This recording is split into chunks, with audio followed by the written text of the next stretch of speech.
Bom, e aqui, ó, deixa eu só contar um líder aqui. Foi tranquilo. Bom, gente, eu coloquei aqui vários logos para começar, só para poder explicar um pouquinho, né?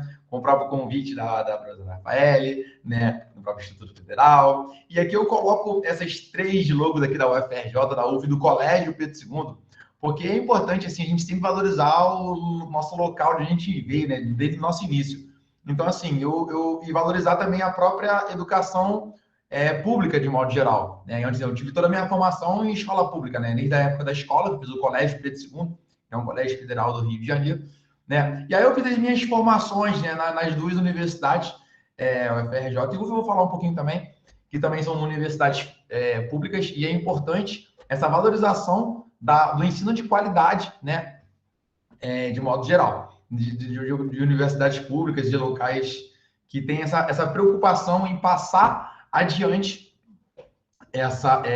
uma formação de qualidade. Bom, o convite, né, da professora Rafael, ela assim, eu tive como tema assim, a luz síncrotron iluminando a prática docente, né, discutindo aceleradores de partículas. E aqui embaixo eu coloquei duas imagens. À esquerda, a imagem a entrada do CERN, né, e à direita, o Sirius, né, que eu vou falar um pouquinho sobre uma imagem de cima, né, eu acho que foi feita por um drone, tá? E embaixo aqui, algumas oportunidades que eu vou falar um pouquinho no decorrer da própria apresentação, que são tanto para futuros professores de física, quanto para alguns que estão até licenciandos também. Tá? Eu vou entrar em detalhes. Então, prazer, eu vou falar rapidamente de mim, mas o objetivo não é falar de mim, é sim falar do trabalho, tá? Bom, quem sou eu? Qual é o meu lugar de fala, né? Então, eu sou ex-aluno do Colégio Pedro II, fiz licenciatura pela UFRJ, eu fiz mestrado em ensino de ciência na UF, doutorado em ensino de física pela UFRJ, e estou atualmente fazendo um pós-doutorado num grupo de astropartículas pela UFRJ, numa pesquisa em ensino de física, tá? Então, por que eu botei isso aqui? Para primeiro lembrar assim que meu foco é totalmente ensino. Eu sou o cara que vai brigar pelo ensino, brigar pela licenciatura, brigar pela formação de professores, né? Então, assim, a minha carreira é totalmente voltada para a sala de aula. Eu sou professor de ensino médio, também já pego algumas aulas de nível superior, mas eu sou aquele professor da sala de aula mesmo, né? Assim, e procuro me envolver com pesquisas do ensino de física, da divulgação, da popularização, né? Da relação, da busca pela conexão entre a física da fronteira do conhecimento com a educação básica. Como é que a gente pode fazer essa transposição didática? Pegar aquele tema e tentar facilitar a linguagem para apresentar para o público, um público escolar, né, de modo geral. E também, um dos meus focos principais é a própria formação de professores. E aqui, à direita, eu compartilhei duas imagens com as oportunidades que eu tive, que eu fui 4 vezes, eu tive a oportunidade de ir ao CERN, né, e aqui também ao Sirius, né. Então, eu vou falar um pouquinho sobre como essa oportunidade pode tentar ser compartilhada. Mas vamos lá. Aí a ideia é falar sobre aceleradores de partícula. E para começar a falar de aceleradores de partícula, eu já compartilhando aqui a própria uma série da The Big Bang Theory, né, que fala da ciência de modo geral, de maneira engraçada, né? Uma imagem onde a cena foi quando ele foi para o próprio CERN. Mas vamos lá. Primeira pergunta que eu faço, né, e pode ficar à vontade para responder, né, ou no chat, fiquem tranquilos. Por que acelerar partículas? Para que tem que acelerar partículas? Né? Então, os aceleradores de partículas, eles podem ser colisores, podem ser pesquisas utilizadas para o próprio avanço da ciência, como a luz síncrotron, ou seja, esses dois primeiros aqui em cima, eu vou falar bastante na própria apresentação, né? Mas também podem ser pesquisas relacionadas à própria indústria, à própria segurança, né? Ao próprio imaginamento, né? A questão do raio-x, é tudo com aceleradores de partículas, como também a parte de tratamento, diagnóstico e tal. Então, os aceleradores de partículas têm diversas funções, eles são muito mais presentes na nossa vida do que a gente imagina, né? Não são só vai ser só o CERN, só os Sirius. Tem diversos aparelhos que são próprios aceleradores de partículas que estão na nossa rotina. Mas eu peguei aqui 5 imagens de aceleradores de partículas pelo mundo, né? Tem o próprio Sirius aqui à esquerda, à direita tem o próprio LHC, né? E aqui embaixo tem 3 que tem a estrutura física muito bonita, né? O próprio Max 4, né, na Suécia, aí tem nos Estados Unidos aqui no meio, e à direita o da China, né? E aí o legal é que a própria estrutura física e o próprio tamanho, né? Para quem tiver a oportunidade no futuro de ir Sirius, assim, passar perto em Campinas, você vai ver que vai parecer tipo um estádio de futebol, né? Vai parecer como se fosse um daqueles estádios da Copa, um negócio muito bonito. Mas, gente, eu só peguei 5 exemplos aqui. Se você buscar o nome, há mais de 30 mil aceleradores de partículas. Eu chutaria em torno de 150 a 200 desses de laboratório e o restante de que são outros tipos de aceleradores que trabalham com os mesmos conceitos, tá? Conceitos que envolvem várias aplicações. Bom, e o nosso foco, né, dessa aula é fazer uma comparação com tanto o maior acelerador de partículas da América Latina e que foi um pioneiro no hemisfério sul, que é o Sirius, e o maior acelerador de partículas, o maior laboratório de física de partículas elementares, que é o próprio CERN na Suíça e na França. Então, vou falar um pouquinho dos dois, tá? E fiquem à vontade para a pergunta. Bom, primeiro passo, eu peguei dados públicos, né? O próprio CERN e o próprio Sirius, eles fizeram um acordo, há pouco tempo, um acordo oficial de colaboração de pesquisa, colaboração de mão de obra qualificada, onde eles fornecem esses dados, e tem essa logo aqui no site que tem esse dado, que é uma logo que eu peguei lá e a apresentação aqui, que é uma comparação oficial sobre os dois, mostrando as diferenças e as semelhanças entre esses aceleradores de partículas. Bom, então, CNPEM, vou explicar, que é Centro Nacional de Pesquisa em Energia e Materiais, onde tem um Sirius, e o CERN, onde tem o LHC, que é o Large Hadron Collider. Vamos lá. Bom, primeiro passo. Sirius. O Sirius aqui à sua esquerda, você vai ver, tem essa sigla aqui direto, ó, LNLS. Esse LNLS é o Laboratório Nacional de Luz Síncrotron. O maior desafio inicial é falar a palavra síncrotron, né? Síncrotron é uma palavra difícil, fora da nossa rotina, mas, então, o que ele faz? Ele é uma fonte de luz síncrotron. E logo, daqui a pouquinho, daqui a 4 quadros, eu vou explicar o que é essa luz síncrotron. Então, segura aí. E o que significa isso? Bom, ele acelera elétrons, tá? Já, vamos lá para o lado direito, o CERN, o LHC, ele é um colisor de partículas, onde ele colide partículas. Um cria uma luz e outro colide partículas. Em cada um eu vou aprofundar, detalhar. Só que ele acelera prótons. Então, primeira característica, primeira diferença, o Sirius acelera elétrons e o CERN, o LHC, prótons. Tá? Bom, em termos de dimensão, o Sirius ele tem 518 metros de comprimento circular, tá? E é no nível do solo, né?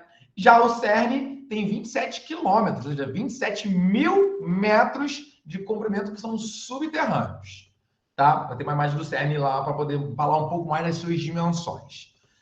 E onde é que a pesquisa acontece? Bom, no Sirius, no momento, tem 13 estações de pesquisa que estão sendo construídas. Algumas já finalizaram e outras estão na fase de construção para chegar logo na finalização. Então, no momento, são 13, vou detalhar elas, e o CERN são 4 pontos onde a pesquisa onde acontece a pesquisa. Mas, essa é a parte inicial, vamos falar mais um pouquinho. Quais são as áreas de estudo do Sirius?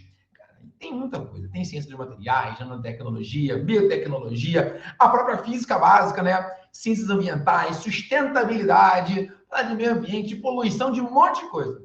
E quais são as áreas de estudo do CERN? Bom, a própria física de partículas especificamente, né? Os materiais, como é que são as próprias partículas.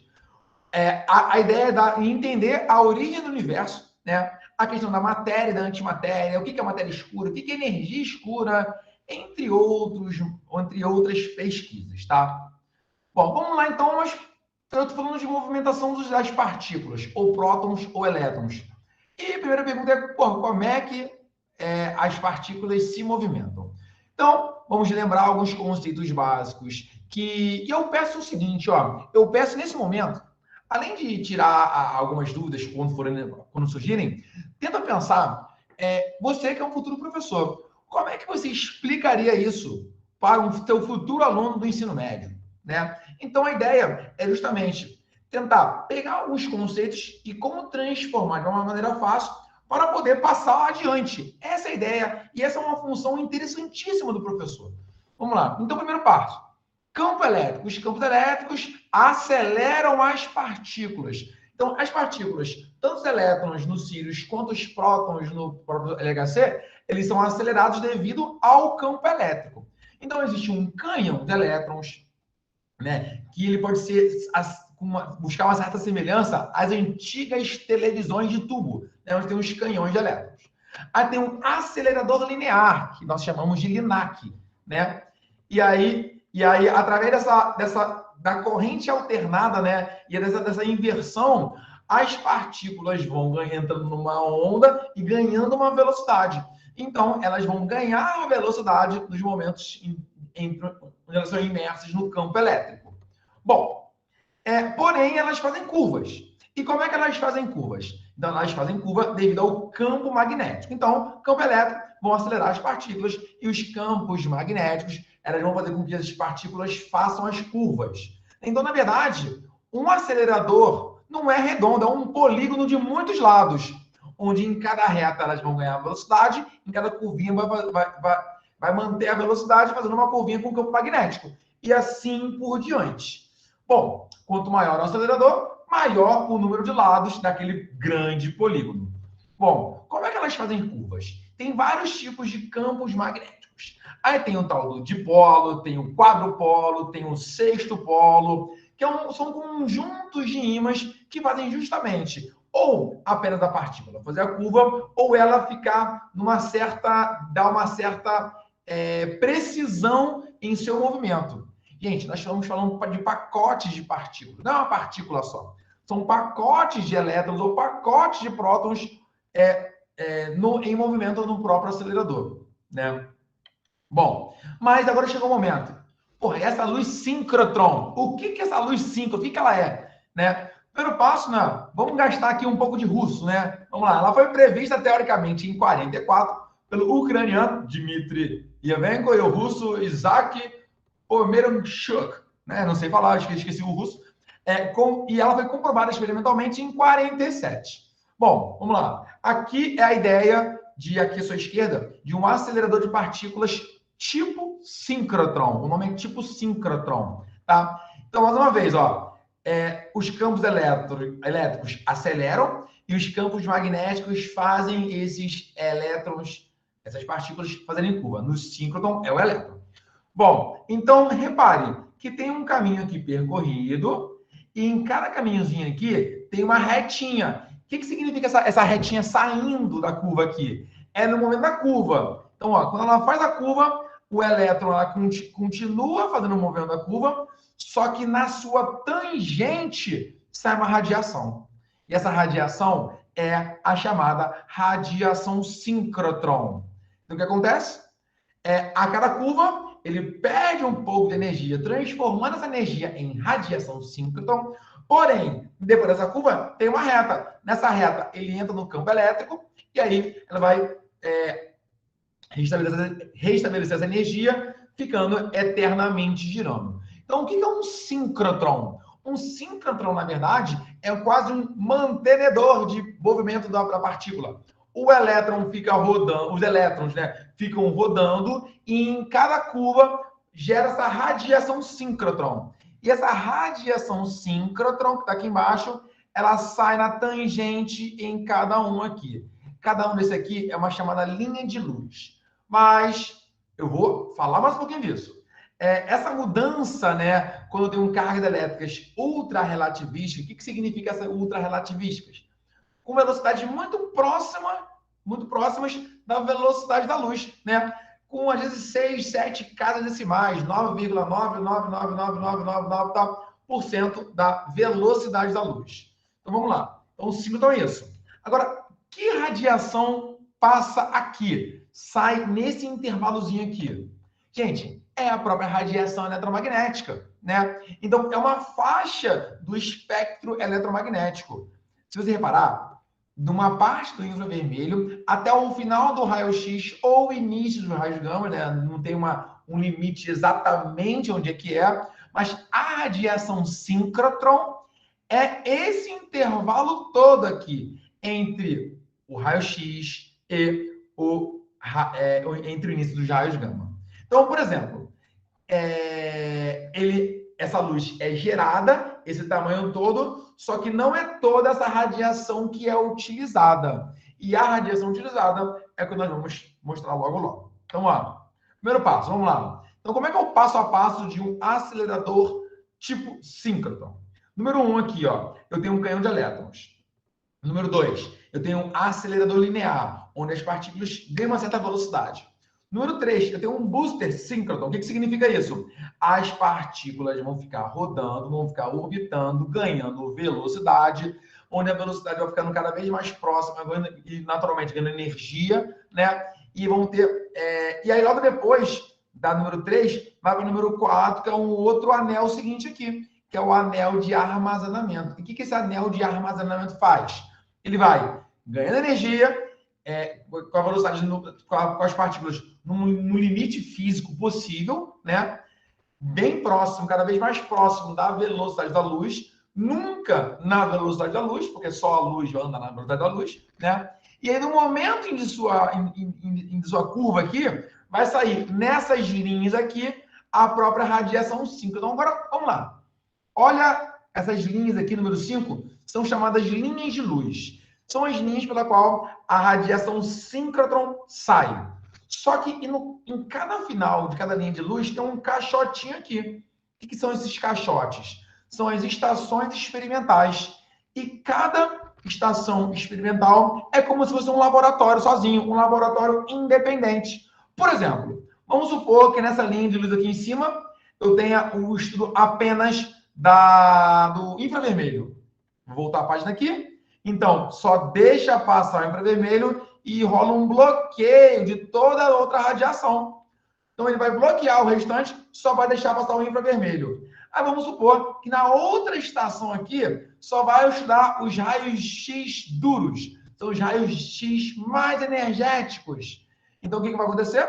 Vou voltar aqui. Ele vai bloquear todo o restante da radiação e vai deixar só passar o finalzinho dos raios X. Então, a ideia é essa. É que cada laboratório, cada estação experimental tem um grupo de pesquisa, cada estação experimental tem um objetivo específico, cada estação experimental vai receber um tipo de radiação e aquela radiação vai interagir com um determinado material. E aí vai ter uma pesquisa independente.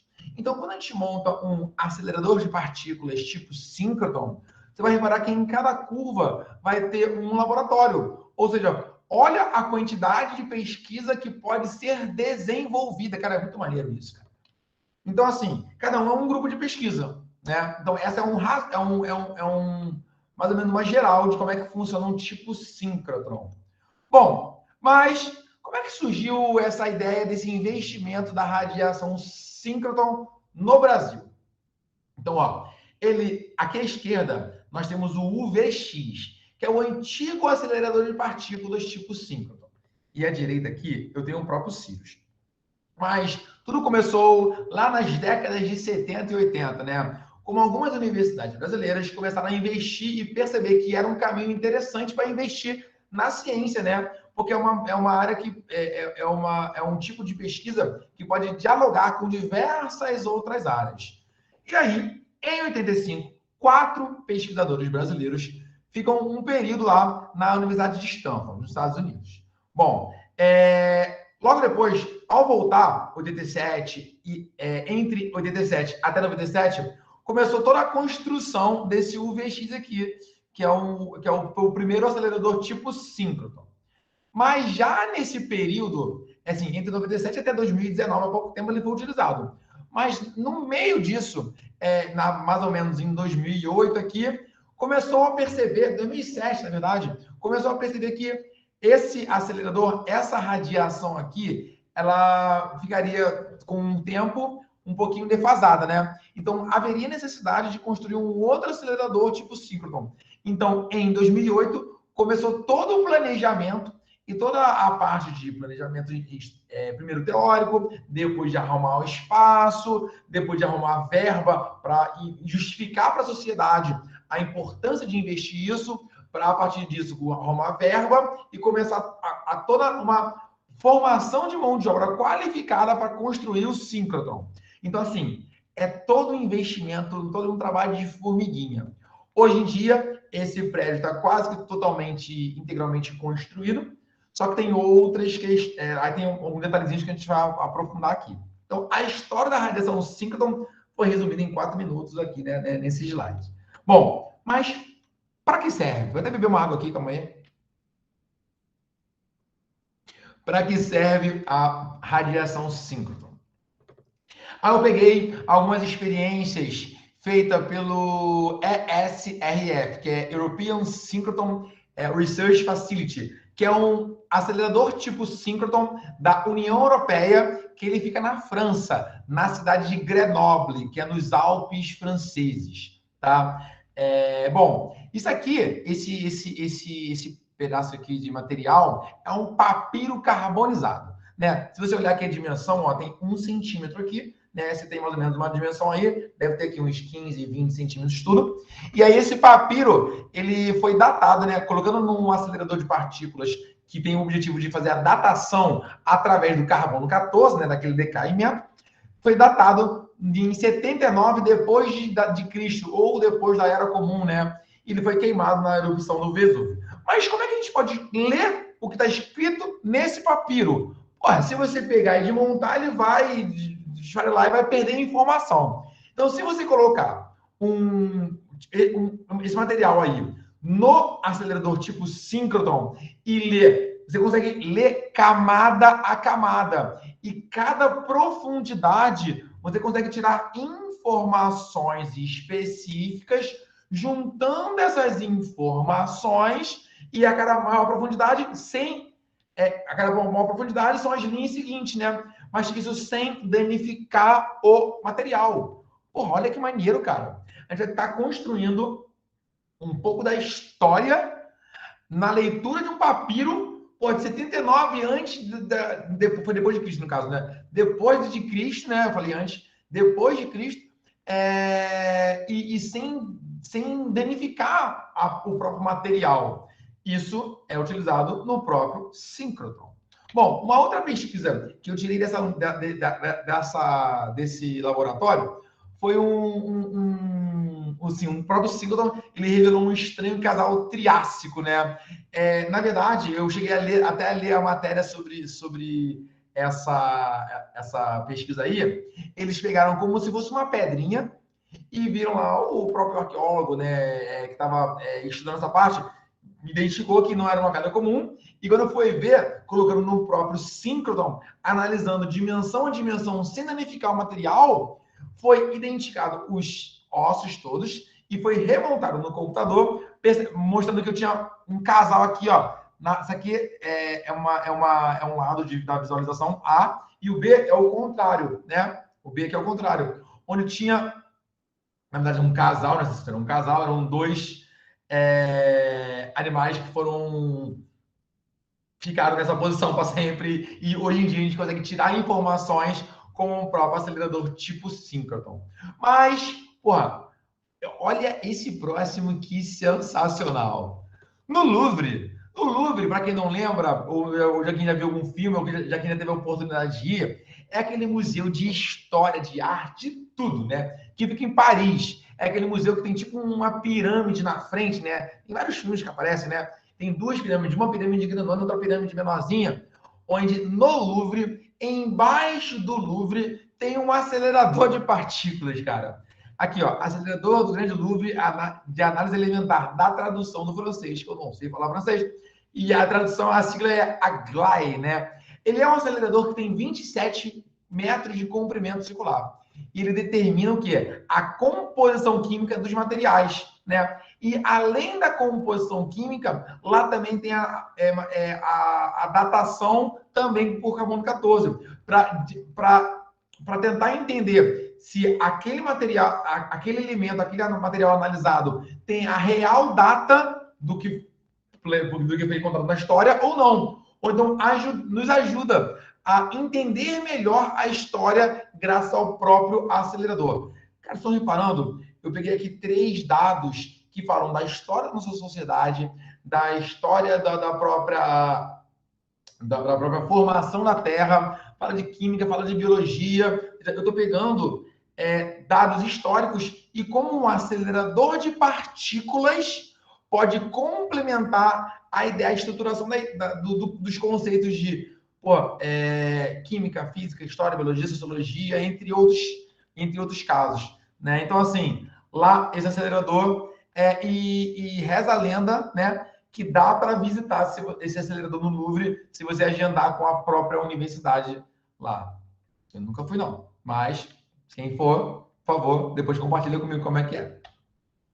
Bom, mas eu sou carioca, né? O que tem isso?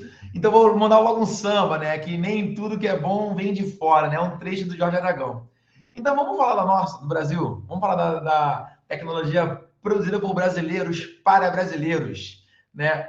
Então, vamos lá. Pegando desse samba aí, eu tenho aqui a imagem do Sirius, aquela imagem de cima. E CNPEM significa, vou dar aqui outra imagem, Centro Nacional de Pesquisa em Energia e Materiais. Tá? O CNPEM é um grande laboratório, é um complexo de laboratórios que ele possui 4 laboratórios nacionais. Quais são esses 4 laboratórios nacionais? Aqui à esquerda tem o LN Nano. Eu vou falar de cada um, tá?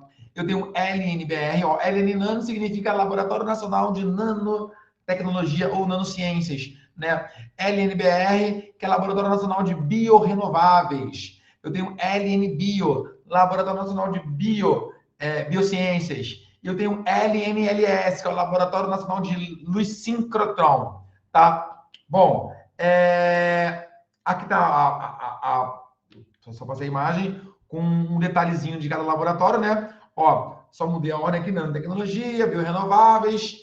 E se você for no próprio site do CNPEM, que é o Centro Nacional de Pesquisa em Energia e Materiais, nesse site tem a própria orientação e tem a sequência de cada laboratório. Gente, e cada laboratório é um laboratório que é independente, tem pesquisas independentes, tem um grupo de pesquisa independente, tem uma direção independente, tem todo o trabalho independente, porém, todos conversam entre si. E todos utilizam o próprio síncrotron como fonte de pesquisa. E tem laboratórios que também não utilizam o síncrotron como pesquisa. Eles podem fazer pesquisas independentes. Então, assim, o de luz síncrotron é o responsável pela manutenção e pelas pesquisas do próprio acelerador. Mas o de biociências tem ligações com biologia, com química, com produção de remédios, fármacos, entre outras coisas. De órgãos, tal, vou falar sobre isso. O de biorrenováveis tem a questão da própria preocupação com o meio ambiente ou da produção de energia do meio ambiente ou dizendo não ao desperdício, né? E nanotecnologia com materiais com elementos muito pequenininhos. Então, isso que é legal, essa conexão aí. Então, vamos lá. Ó. Primeiro passo, quais são as missões do CNPEM? Gente, eu falo pra caramba, não paro de falar nunca, então fica à vontade, eu tô com o chat aberto aqui, qualquer comentário, qualquer fala, fica à vontade para falar. Nem que você quiser falar, que legal, que chato, pode falar que eu tô de olho aqui, tô acompanhando, tá? E qualquer coisinha, pode falar. Então, quais são as missões do CNPEM? Bom, primeiro, instalações abertas para pesquisadores externos. Porra, como assim, cara?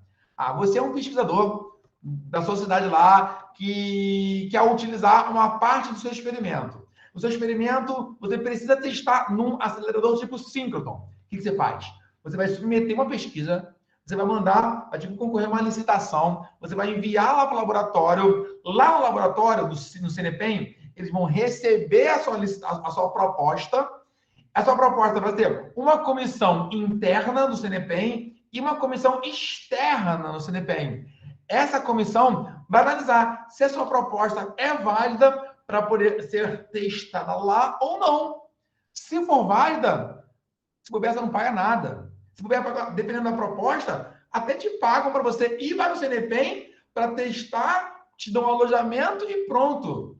né? Depende de uma série de propostas, depende de uma série de objetivos. Então, tem esse tipo de pesquisa lá, e que pode ser financiado pelo Instituto se você tiver uma grande ideia. Isso é muito legal.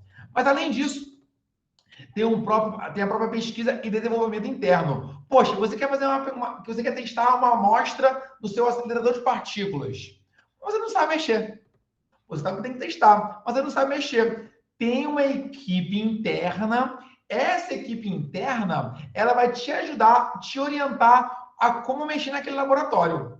E aí, naturalmente, a pesquisa, o produto, o artigo vai ser compartilhado. Uma parte com você, como autor principal, que levou aquela amostra, e uma parte também tem que ter o reconhecimento da equipe. Beleza. Mas você é um outro pesquisador que sabe mexer bem no acelerador de partículas tipo síncroton. E aí você pode fazer a pesquisa lá e não ter equipe interna participando. Também tem essas possibilidades. Então, assim, tem todas as gerações. Bom, então o próprio CNPq apoia a própria inovação tecnológica, né, de modo geral, e também tem a preocupação com o treinamento, capacitação, educação e projetos de extensão. Projetos para a sociedade, de modo geral. Bom, então, LN Nano, aqui, ó. Agora, bem-vindos. Vamos lá, vamos visitar juntinhos. Aqui tá o mapa de cima, o LN Nano é aqui no cantinho, tá? O LNBR é aqui, nessa parte aqui, que está em verde. O LN Bio é aqui na meiuca. E o LNLS, que é aqui à direita, tá o VX, o antigo acelerador de partículas. Está totalmente construído ainda, estão aos pouquinhos desmontando, ele não está mais funcionando. E não vai funcionar, todo mundo quer saber como vai ser utilizado aquele espaço, ninguém sabe ainda. E o próprio Sirius, né? E o Sirius, então ele administra o Sirius. Então, assim, tudo isso aqui, gente, dá para fazer a pé, né? A gente fica andando tudo a pé, que é tipo um grande complexo de laboratórios. É que dá para fazer a pé, é tranquilo. Tá? Então, vamos lá. Vamos falar do Laboratório Nacional de Luz Síncrotron. Pessoal, tá tranquilo? Se tá tranquilo, escreve no chat que tá tranquilo. Aí eu continuo. Tá tranquilo? Como é que tá? Tá na boa? Fala aí. Tô de olho no chat, hein? Acho que está todo mundo processando as informações. É muito rápido, né? Eu sou acelerado. Qualquer coisa me interrompe aí, ó. Beleza, ó. A galera tá respondendo aí. Eu tô de olho, eu tô acelerado aí. Tá tranquilo, tá favorável. Isso aí, Hugo, vamos que vamos. Ó, então, ó. Até beber uma água aqui para poder respirar. Não leva bem, mas vamos que vamos. Beleza, ó. O Laboratório Nacional de Luz Síncrotron, ele é o que organiza, administra os aceleradores de partículas. À esquerda tem um VX e à direita tem um próprio Sirius, né? Ele que gerencia o próprio acelerador de partículas, os aceleradores. Bom, o VX, o antigo VX, cada linha de luz, lembrando, é um laboratório. Né? É um laboratório onde um é só infravermelho, outro é só visível, outro é só o ultravioleta inicial, outro é só o ultravioleta no final, outro é só o raio-x mole, que é o início, outro é só o raio-x duro, que é o final do raio-x ou o início do raio gama, né? Então, para cada linha de luz, para cada estação experimental, é um tipo de laboratório. E olha os códigos aqui, ó. Daqui a 5, 15, 16, 17 linhas de luz. Né? Cada linha de luz tinha um código aqui meio complexo, né? De você falar até a própria linha de luz. Então, esse é o laboratório antigo. Bom, o novo tem mais ou menos, são 40 espaços, mas a previsão é de 38 linhas de luz, 38 estações experimentais, onde em cada tangente aí, sai uma radiação síncrona e é um laboratório bem específico. E que tem a planta do próprio laboratório, onde algumas linhas de luz têm um tamanho, têm maior dimensão. Bom, agora olha que maneiro, gente. Eu percebi que tem a valorização da fauna e da flora brasileira. Vamos perceber que existe uma questão de decolonialidade, uma questão da valorização do que é nosso, que não é só o que é lá de fora. E olhe o nome de cada linha de luz. Gente, isso chega a ser lindo, né, cara? Olha só, carnaúba, nanoscopia de raio-x, né? Físico tem essa mania de juntar letras e formar uma palavra que nem inventa, mas daqui transformada em palavras, valorizando a própria ciência brasileira, né? E aí, ó, Cateretê, Ema, Imbuia, Ingá, Ipê, Jatobá, Manacá. Manacá é a primeira linha de luz que está sendo construída, né? Que já foi construída e está, sim, no processo de finalização. Bom, ó, daqui a pouco eu leio a pergunta aqui rapidinho, ó. Rapidinho, vou ler a pergunta, ó. Analisando seu discurso na apresentação inicial, percebi que na linha de trabalho em pesquisa relacionada à física teórica, você já teve a oportunidade de realizar pesquisas em algum desses centros de pesquisa? Se sim, qual pesquisa e qual centro? Bom, não sei se essa pergunta foi para mim, mas eu vou responder. Bom, a minha pesquisa é a própria pesquisa em ensino de física. É uma pesquisa voltada para a própria formação de professores. E eu vou contar sobre a minha pesquisa logo, logo, que foi no próprio Sirius. Né? A minha tese de doutorado foi o próprio Sirius. Tá? Então, Petrucci, não sei se eu te respondi, mas daqui a pouquinho eu vou te responder. Pode ser? E aqui, ó, tem as outras linhas de luz aqui, o Mogno, Paineira, Coati, Sabiá e Sapucaia. Então, a ideia da própria valorização da fauna e da flora brasileira. Bom, agora se liga. Cada linha de luz, que é uma estação experimental e que é multidisciplinar. Então, dá para dialogar com energia, com materiais, com a própria questão da agricultura, da produção de remédios, questão de saúde e a radiação síncrotron em contato com os materiais torna o laboratório um super microscópio. O que significa isso? Com essa radiação, com essa interação, dá para entender os detalhes do próprio elemento analisado. Então, vamos lá. Vamos falar sobre algumas pesquisas desenvolvidas ali. Gente, eu só peguei 2 pesquisas praticamente de cada laboratório. Tem mais de 100, tá? No LN Nano, eles falam um nanomedicamento contra o vitiligo, né? Eu não sei detalhes de todas essas aplicações, não. A gente vai pegando no próprio site de informação geral. E também tem uma própria pesquisa, todas as pesquisas diretamente do laboratório.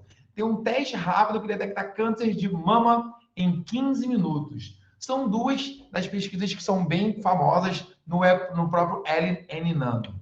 Bom, no LN Bio, olha que maneiro, cara. Isso aqui chega até a dar aquele arrepio, né? Identificação de detalhes dos neurônios.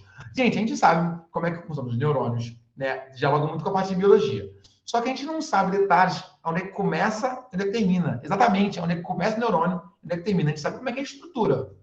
E aí a ideia do Sirius, que né, a linha de luz que vai ser responsável por isso, que consiga detectar exatamente o início e o fim de neurônio. E reza a lenda que se essa pesquisa for realizada, que eu acho que é a segunda linha de luz que está sendo construída, né? Se eu não me engano, tem que dar uma pesquisada depois, mas como detalhe, vai ser um dos prêmios mais reconhecidos que o Brasil está aguardando, né?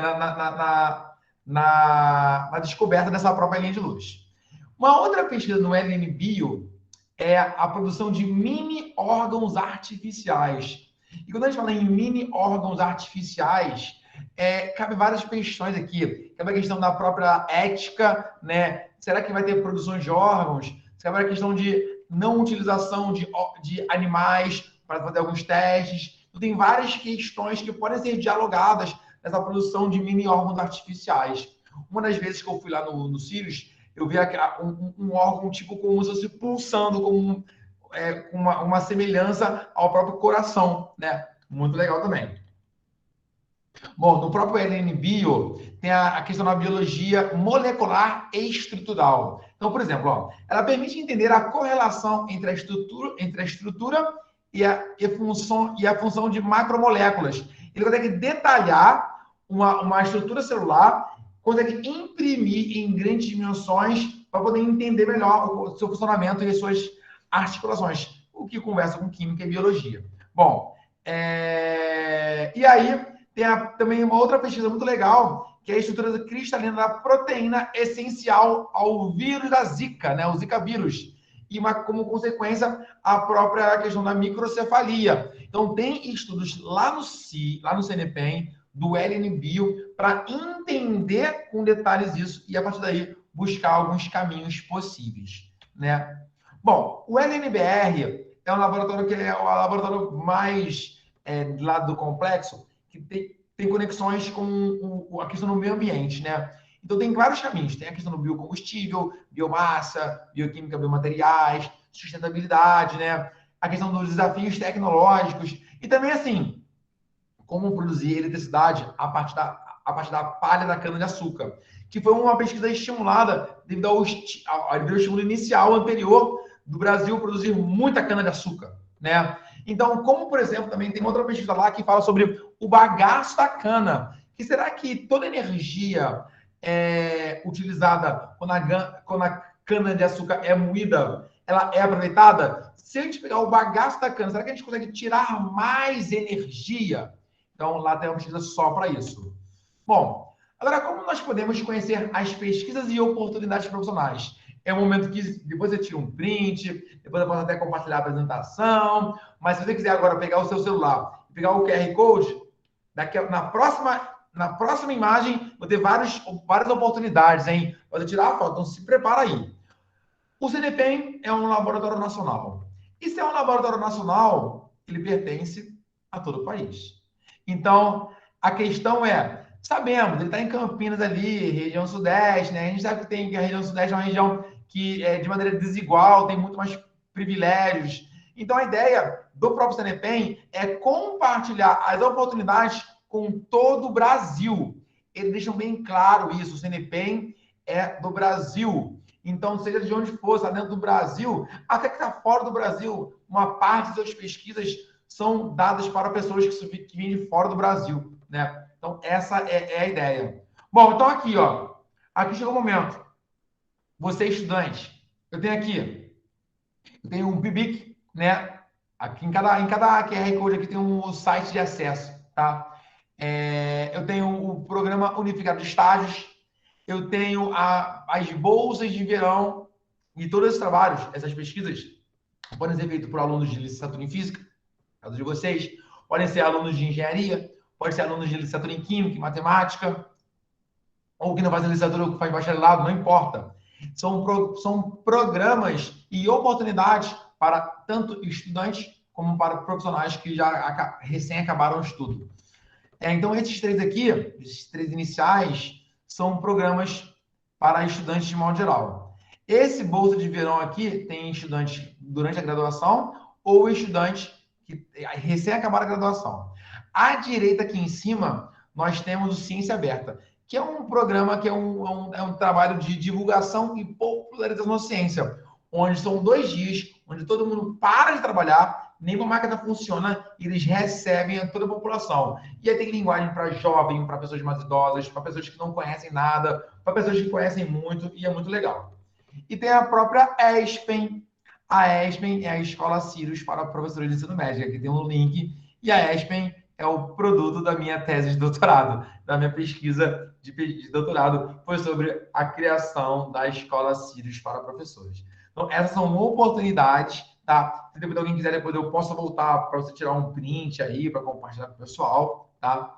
E a ESPEN é o seguinte, ó, a própria ESPEN, ela teve um primeiro nome, que foi Escola Síncrotron para Professores de Ensino Médio.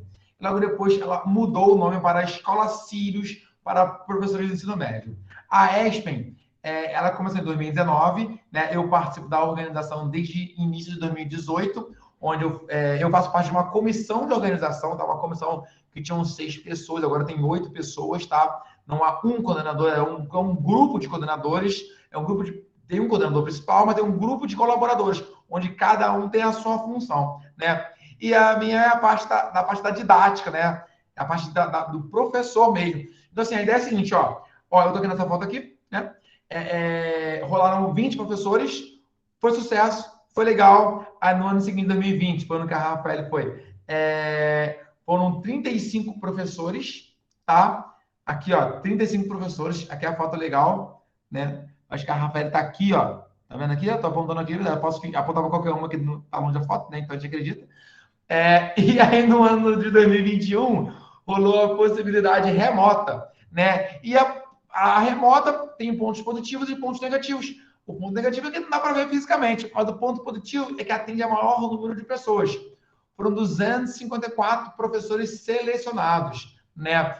A ideia aqui foram professores e estudantes de graduação, alguns de graduandos também foram.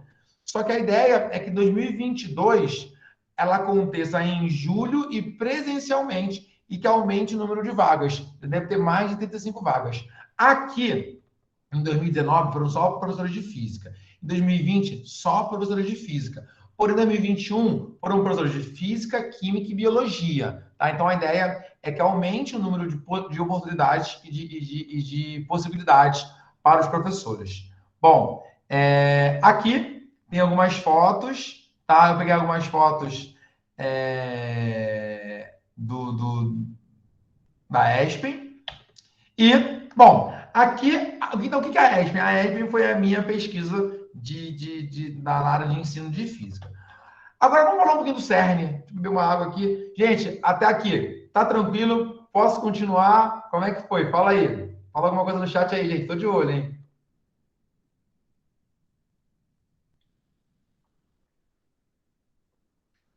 Posso? Beleza, então, ó. Vamos que vamos. A gente para bater um papo aí, trocar uma ideia e fiquem à vontade. Então, vamos falar um pouquinho do CERN, tá? Só um pouco mais devagar. Beleza, João. Eu sou acelerado. Eu vou aqui, ó, me esforçar para tentar falar um pouco mais devagar. Foi mal, rapaz.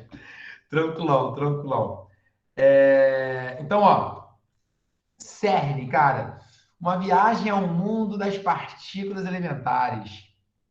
Essa imagem aqui é o grande globo. É uma parte, bem na entrada do CERN, tá?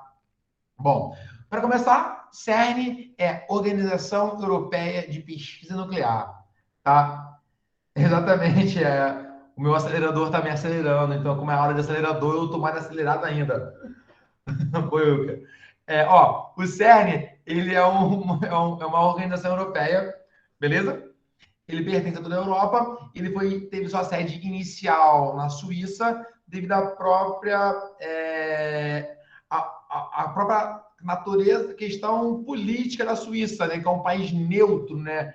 Que às vezes não se posiciona, alguns chamam de neutro, outros chamam de em cima do muro, né? Que às vezes não se posiciona em algumas questões políticas. E aí, tanto que a Suíça ela é sede de mais de 30 organizações internacionais, como a ONU, a OMS, o CERN, a FIFA, entre outros. Tá? Tem sede de cada uma desses aí. Bom, isso aqui foram dados atualizadíssimos que eu peguei hoje, tá? Bom, ele foi fundado em 54, são 23 países membros, daqui a pouco tem uma bandeirinha e o nome de cada país que é membro, tá? São 10 países associados, membros associados, porque tem membro que não é país, que é tipo organização. Aí tem 9 membros observadores. O Brasil acabou de entrar nesses 9 membros observadores aqui, tá? Bom, são 77 países colaboradores, além desses todos aí. Tem, em média, 13 mil cientistas e são mais de 500 instituições de pesquisa e de ensino vinculadas, tá? E aqui eu peguei 2 fotos, uma no verão e outra no inverno, do mesmo local, só para mostrar a diferença, né? Muito legal aqui, né? E tem a bandeira dos países que são os 23 países membros, tá? Bom, olha o CERN. Ele é subterrâneo. Então, ó, essa imagem aqui da esquerda, da direita, perdão. Da direita, ele está mais ou menos a 100 metros de comprimento, 100 metros de profundidade, tá? Não é uma circunferência perfeita. Então, tem determinados pontos que estão a 100 metros, tem outros pontos que estão a 80 metros. A menor profundidade é 80 metros e a maior profundidade acho que é 102 metros, algo do tipo. Então, ele é levemente inclinado, tá? Bom, ele tem 27,4 quilômetros de comprimento circular. mas não é uma circunferência perfeita. Então, tem determinada dimensão que tem 8 quilômetros, a outra tem 9,5 quilômetros, então tem uma certa diferença aí. Bom, essa linha amarela aqui é a fronteira entre a França e a Suíça, tá? Então, a sua sede principal está na Suíça, porém, a sua maior área está na França, tá? Porém, como a sua sede principal está na Suíça, as leis que ocorrem, que funcionam dentro do CERN, são leis da Suíça, mesmo se estiver no lado da França. Só que assim, gente, ele é como se fosse, olha essa foto aqui à direita, ela é como se fosse um tubo de metrô, uma linha de metrô, tá a 100 metros de profundidade. Então, gente, você não vê essa linha aqui não, essa linha aqui é uma linha imaginária. Ela está abaixo da Terra, a 100 metros de profundidade. A saída do CERN são 4 pontos específicos, que são os 4 detectores, que é um Alice, nós brasileiros lemos Alice, mas é Alice, tá? Tem o CMS, né? Tem o Atlas e o LHCb. Esses 4 laboratórios são onde acontecem a própria pesquisa, de modo geral, tá? São onde tem a saída, onde cada nome disso aí é uma sigla de um nome gigante. Bom, quais são as missões do CERN? Primeiro, assim, ó, mesma coisa, inovação, pesquisa e educação, né? Alargar as fronteiras do conhecimento, né? Desenvolver novas tecnologias para aceleradores e detectores, que é o que o Rudney, que vai vir daqui a algumas apresentações, que está em Portugal, que é um amigo meu da Rafael, ele trabalha nesse desenvolvimento de novas tecnologias para detectores. É muito legal a pesquisa dele. Hoje mesmo eu falei com ele sobre isso, inclusive. Lá tem a questão de formar cientistas, engenheiros do amanhã, tanto para questões de pesquisa de doutorado, como para programas de professores. Eles se preocupam muito em formar professores, que é o que o CNPEM está na mesma linha de sucesso, assim, né? E unir pessoas de diferentes culturas. Bom, as atividades do CERN tem diversas atividades. Aqui eu peguei algumas do próprio site, né? Que são um programa de cientistas, que é um treinamento para universitários. Tem aqui, ó, escola de físico, escola de computação, escola de aceleradores. Tem programas nacionais e internacionais para professores. Eu fiz o programa nacional, vou falar sobre ele. E tem estudantes de física com um programa de verão, que é semelhante ao programa de verão do próprio CNPEM, né? Onde é sempre em junho e agosto, né? Junho, julho e agosto. É julho e agosto, que é o verão na Europa, tá? Então, ó, aqui, ó, o programa para professores, sim, os programas são programas de uma semana na língua do país membro, né? Então, aqui em cima, eu tenho os 23 países membros. E Portugal é o país membro que abriu as oportunidades para o Brasil entrar nesse curso. Sim, ó, a Cláudia chegou com um comentário bem maneiro. Cláudia, segura esse seu comentário, que acho que daqui a 3 ou 4 slides eu vou tentar ajudar nessa fala para poder tentar responder, tá? Ó, então daqui a 3, 4 slides. É muito legal essa parte do Big Bang, é muito maneiro. Eu me empolgo mesmo, né? Ó, e aqui, ó, eu tenho os países membros associados que tem uma certa... Tem uma outra característica em relação aos membros. Assim, a diferença entre membros e membros associados é a questão da região, do local onde esse país é. Uma coisa é na Europa, outra coisa é fora da Europa, tá? E a questão do investimento do tantos por cento do PIB, né? Então, assim, cada país, ele doa uma parte do dinheiro e nessa doação ele vira membro ou membro da Europa, ou membro associado, que é de um outro país. E tem os estados não membros que também contribuem. E foi quando o Brasil, há um mês atrás, ele entrou como um estado não membro. Então, assim, ele entrou na categoria dos países que participam, né? Essa informação aqui eu peguei agora no próprio site. Então, ó, os programas nacionais são para os professores de outros países. Então, por exemplo, o Brasil e todos os países de língua portuguesa, né, os países da África, da Oceania, da Ásia, né, da própria cidade de Macau, na China, fala português, né? Todos os países de língua portuguesa, eles participam da escola CERN de Portugal. Então, por exemplo, olha que legal. Portugal, por ser um país membro, tem direito a 50 vagas. Ele pega 20 vagas para Portugal e 30 vagas ele se espalha pelos outros países de língua portuguesa. Ele pega essas 30, 20 dão para o Brasil, que é o seu maior parceiro em língua portuguesa. E as outras 10 vagas eles distribuem para os países da África, dos outros países que falam português. Então, a ideia é compartilhar a língua portuguesa, um curso para professores em língua portuguesa com todos os países. E a mesma coisa para os outros países membros, né? Então, assim, essa é a mesma ideia. Bom, então, assim, a última oportunidade em 2017, olha eu aqui, né? Tô com esse negocinho feio aqui embaixo do capacete, mas sou eu, aqui no túnel lá, onde eu tive a oportunidade de ser, assim, um professor mais ou menos por estado, né? Então, nesse ano, no Rio de Janeiro, eu fui selecionado. Tá aqui é a turma que foi comigo, tá? No ano que eu fui, 2017, foram 20 professores brasileiros selecionados, ali tem os coordenadores também, né? E foi dessa oportunidade que outras portas se abriram profissionalmente. Bom, mas vamos lá. Para que serve? Quais são as pesquisas desenvolvidas? Né? Qual a participação brasileira? Como funciona? Quais as aplicações mais práticas? Bom, para que serve? Agora vamos tentar, Cláudia, te responder aí, ó. Tem o Big Bang, né? A ideia do Big Bang é que existe assim, tal energia, o Big Bang foi em tanto tempo, tem tal energia. Então, essa aqui é uma história do universo, né? É uma linha do tempo. É uma linha do tempo onde tem aqui, ó, o próprio tempo, né? A temperatura e a energia.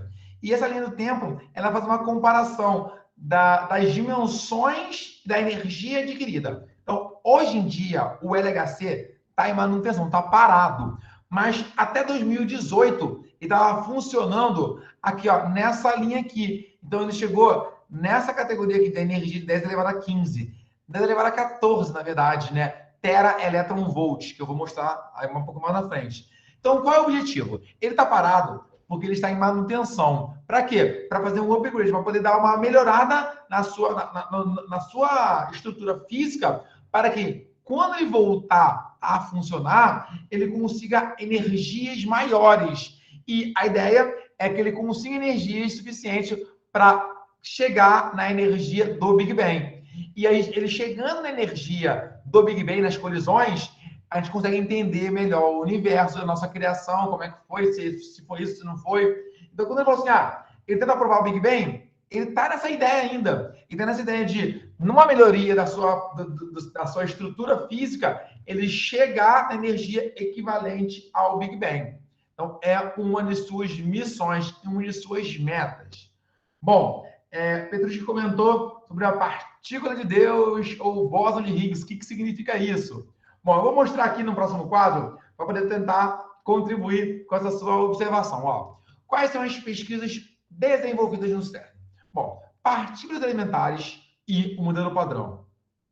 Forças e partículas mediadoras e o bóson de Higgs.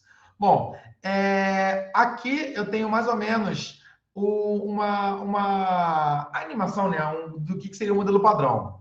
Então, aqui eu tenho os quarks, eu tenho um quark up, quark charm, quark top, quark down, quark strange e quark bottom. São os nomes dos quarks. Né? Lembrando que aquele modelo que a gente conhece no átomo, eu tenho no seu núcleo prótons e nêutrons. Né? E, na verdade, prótons, eles são um conjunto de quarks. Né? São quarks up com quark down. E nêutrons também são quarks up com quark down. Só que são dois quarks ups com um quark down, dá o próton. E os outros são dois quarks down com um quark up, dá o nêutron. Então, a ideia é que os quarks têm cargas de 1/3, menos 1/3, e com isso, essa é a ideia de como é que funciona, de fato, a partícula elementar. Os prótons, até 1960, eles eram indivisíveis. E aí, graças ao próprio CERN, entre outros, como o Fermilab, entre outros, percebeu-se que era divisível.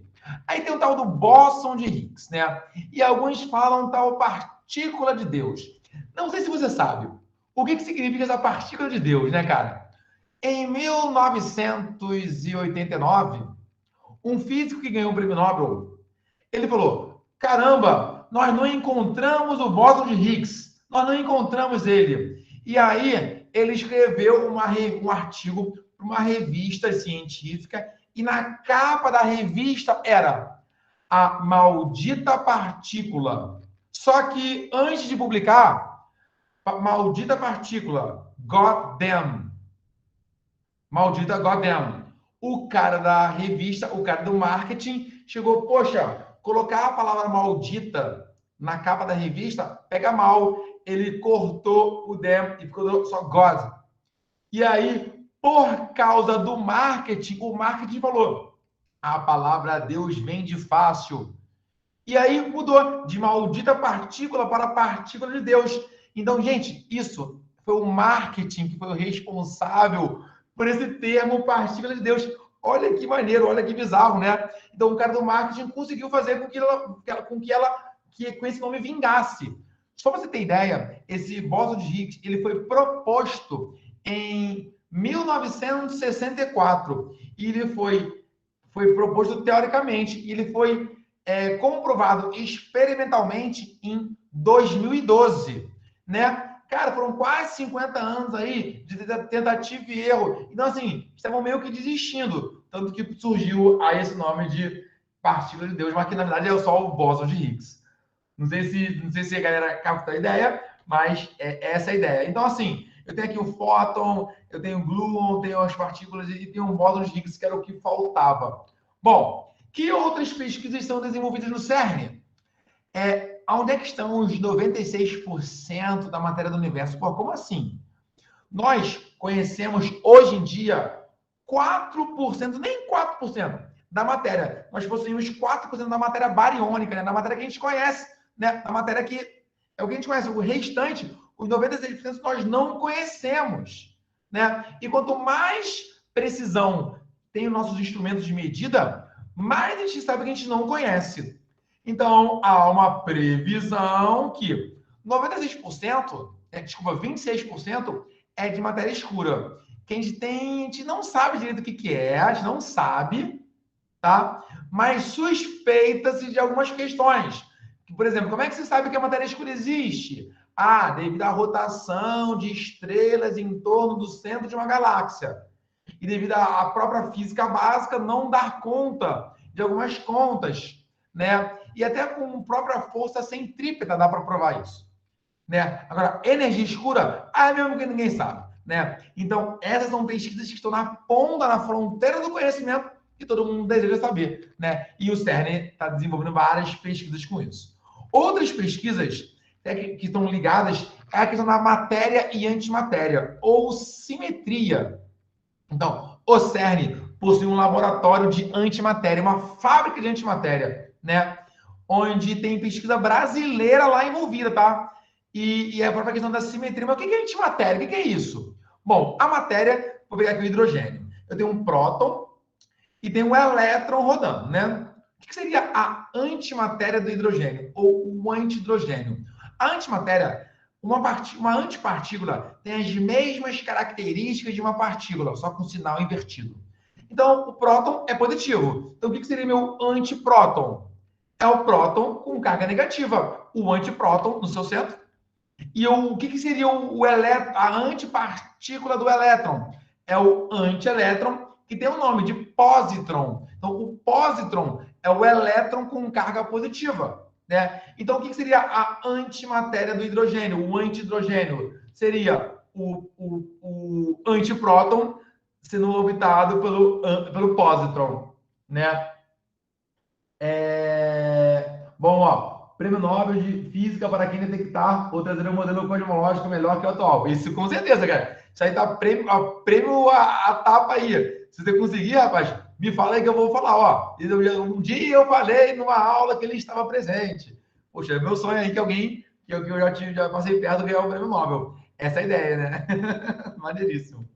Bom, e simetrias, né? Dizendo que o mundo tem várias simetrias, né? E essas explicações não são pesquisas que também são desenvolvidas no próprio CERN. Bom, eu peguei aqui uma informação de um site chamado IPPOG, que é um Centro Internacional de Divulgação Científica do CERN, que algumas universidades, não estão todas aqui, tá? Eu posso ter esquecido algumas, que são ligadas com os 4 grandes detectores, que é o Alice, Atlas, CMS e LHCb. Então, são universidades brasileiras e pesquisadores brasileiros envolvidos aqui. Bom, vamos lá. Agora, vamos apresentar de uma forma bem didática o que o CERN estuda. Bom, como é que você daria essa aula para o aluno no ensino médio? Eu tenho aqui o modelo atômico, né, que as partículas eram indivisíveis. E aí, hoje sabemos que as partículas elas têm uma divisão, que o núcleo tem prótons e nêutrons, e o próton tem divisões de quarks, e o nêutron tem divisões de quarks também. Não estou entendendo qual parte, Rosemary. Fala que eu volto. Pode comentar. A parte do... Fica à vontade. Assim que você comentar aí, eu volto o que for necessário, tá bom? Ó, eu tenho aqui, ó, a questão do... Só você comentar, ó, volta tal parte. Aí eu volto, tá? E fica à vontade para poder perguntar o que for. Eu tenho um modelo atômico, onde eu tenho aqui o núcleo, e no núcleo eu tenho prótons e nêutrons. Dentro do próton, eu tenho quarks. Então, eu tenho um quark up e o quark down, tá? Então, a gente sabe que hoje em dia, que o próton, dentro do próton, tem partículas, elementares, que são os quarks, tá? E no nêutron também tem essas mesmas partículas elementares. Se eu fosse analisar mais ou menos, fazer uma proporção de como é que seria hoje, hoje seria assim. O próton seria assim. E essa molinha aqui é o tal do gluon, né? Que é cola, né? Que vai conectar os quarks e tal. Então seria uma animação de como é que seria o desenho de um próton. Bom, eu vou botar uma ideia fora de proporção. E nessas ideias fora de proporção, é como se eu tivesse o próprio núcleo, que tem prótons e nêutrons, e os elétrons nas eletrosferas orbitando. Isso é uma animação, tá? A gente não pode fazer aqui elétron é bolinha, né? Isso não pode dar uma confundida, mas é uma análise bem didática para o próprio aluno da educação básica. Bom, uma proporção, eu peguei uma imagem do Rio de Janeiro, tá, gente? Eu tenho aqui o Maracanã, tá? E no Maracanã é como se o núcleo estivesse bem no seu centro do Maracanã, e na sua eletrosfera mais longe, assim, eu tenho os elétrons rodando aqui. Então, é uma distância muito grande entre o centro do seu núcleo, do modelo atômico, né, e a sua eletrosfera. Mas, como sabemos isso, porque para que devemos saber isso, né? E a própria imagem do Flash lá, né? Na brincadeira, será que existe o Flash, gente? Eu queria decepcionar vocês. É uma mentira. Será que será que o Flash existe? Cara, eu acho que não existe não, cara. Não entre num acelerador de partículas em funcionamento. Isso vai dar problema para você, vai dar problema. Mas é uma tentativa aí que não pode ser sucesso, né? Vamos lá, vamos falar de velocidade. E aqui eu vou fazer uma comparação bem didática, comparando as velocidades de uma lesma, né, de um jabuti, de uma pessoa andando, de uma bicicleta, um carro de Fórmula 1, a velocidade do som e a velocidade da luz. Né? Uma comparação para poder ter a noção de que as partículas nos aceleradores andam próximo da velocidade da luz.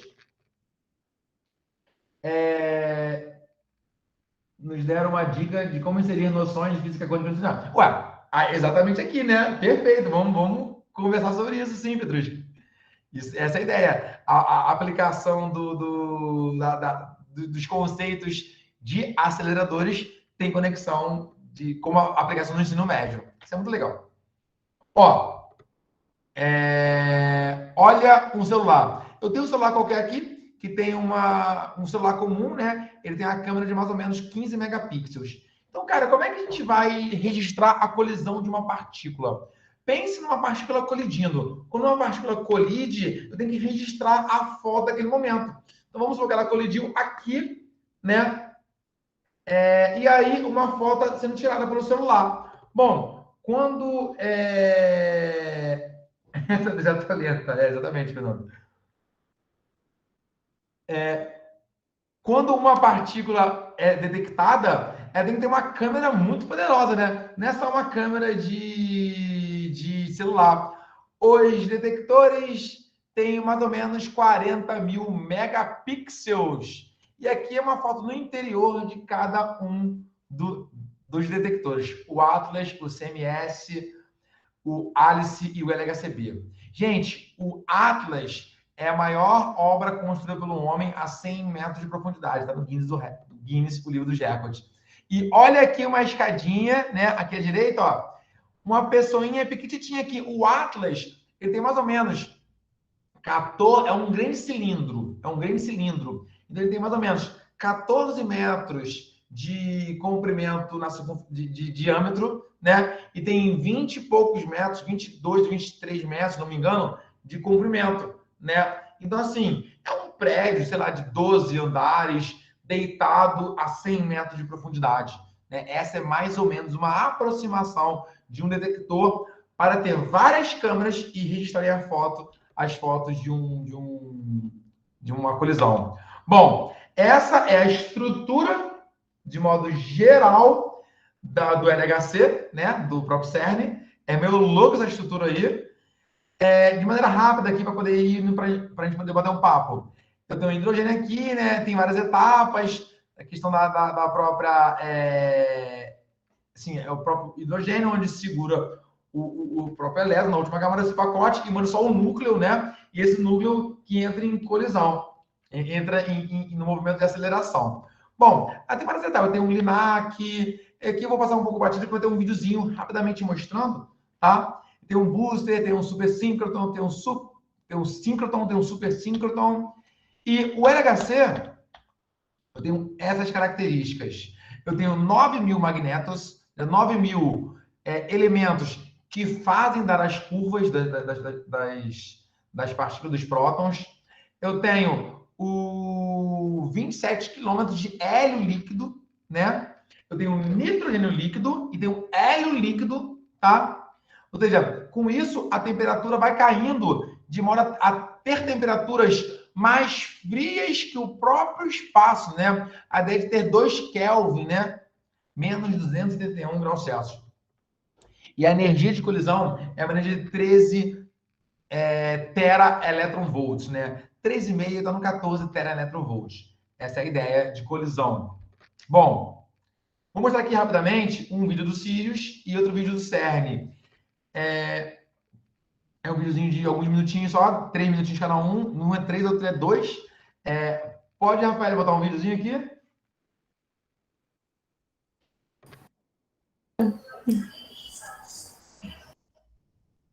Posso? Vou passar um play? Sim?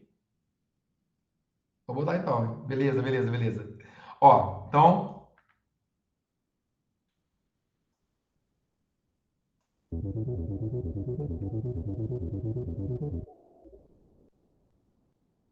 Calma aí.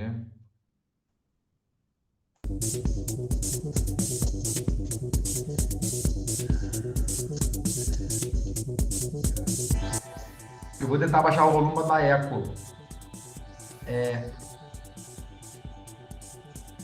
Então me fala no chat aí, o som tá bom? Como é que tá?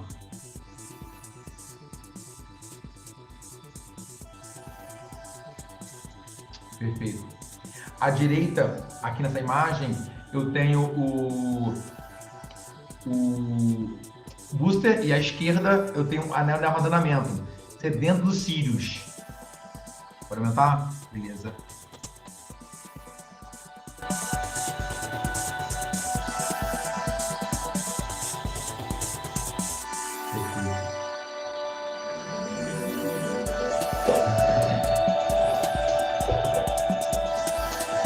Um detalhe interessante do Sirius é que está escrito aí, ó, 85% dos recursos são integralmente brasileiros.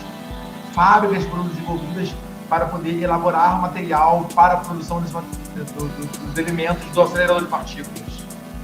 Bom, então a ideia do Sirius é justamente acelerar elétrons, e esses elétrons, ao fazerem curva, emitem a radiação síncrotron, tá?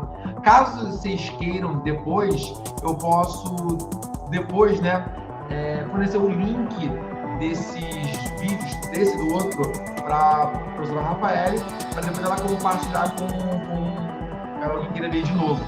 Então, ó, aqui eu tenho algumas amostras onde a radiação síncrotron, por exemplo, ela chega, aí rola o processo de fração, esse processo, e aí só uma parte dessa radiação chega na amostra, atingindo o objetivo, né?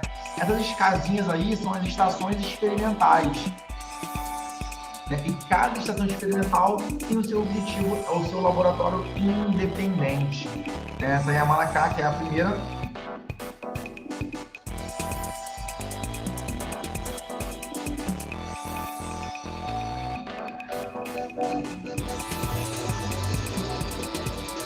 Como eu falei, né, são pesquisas independentes, isso é muito legal.